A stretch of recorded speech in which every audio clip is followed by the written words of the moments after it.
मुझे इस Uttar Pradesh Urdu cultural association Aligarh के द्वारा भी साहित्यिक मंच पर आमंत्रित किया गया है।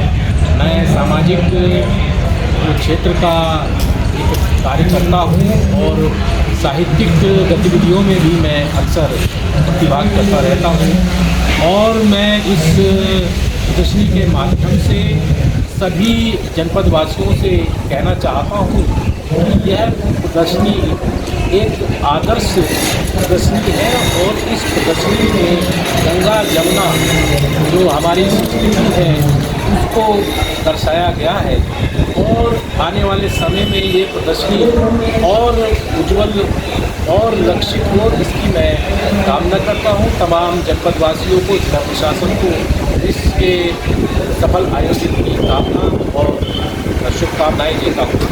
बहुत बहुत धन्यवाद।